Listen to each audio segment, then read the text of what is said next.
The changes in machine vision in the last 10, 20 years, I'd say that there's two big waves. The first one is skill level.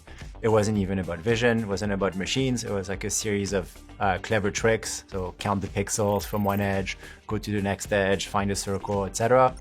And that was like a really special person that could do that. The technology was presented in a much more raw form, where you had to write software programs, often from scratch, to tie together different libraries of capabilities. And you would just source that literally whenever, wherever. You didn't have any shop to go to.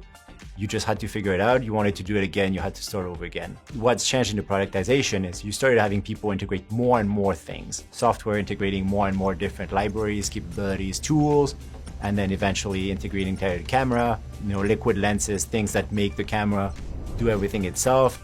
It's simply easier to use, which means you can apply it to more applications. And as a result, the return on that investment arrives much, much faster. And then the second enormous wave that's more recent was AI. Of all places where AI is useful, machine vision is definitely at the top. AI made it possible to go from solving a bunch of clever tricks to just asking a machine to do it. So in the past, setting up a vision task was highly programmatic. It was very powerful and accurate, but quite complex and required very specific knowledge.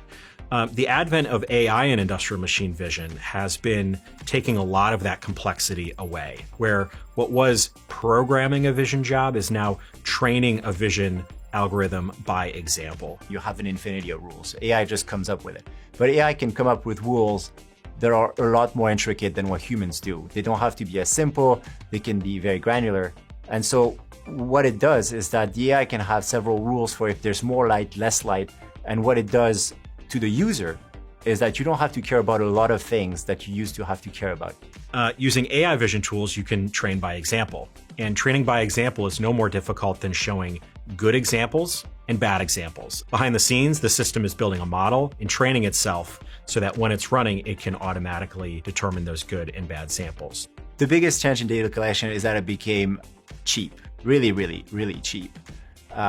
In a world where we had to offload large pictures over, sub-gigabit Ethernet networks, now we've got a world in which offload is trivial, storage is dirt cheap, and so now we've got all this data that all companies can keep. They can go back to see if something broke in the field, but they can also use it to train their machines better. Now, in a world where we were hunting for images of a bad example, where you would have to actually run the production sort of without a seatbelt, right? Like without having seen what a defect looks like. Now you've got all these other examples in the field that can show you what a somewhat similar defect can look like, because people have been storing all these images everywhere. And so if you think about where the industry has come over the last 10 years, from what was a lot of complexity and required a lot of expertise to something that can realistically be designed and deployed with much less skill, I think has given us the ability to think more creatively and more ambitiously about how machine vision can be deployed in factories around the world.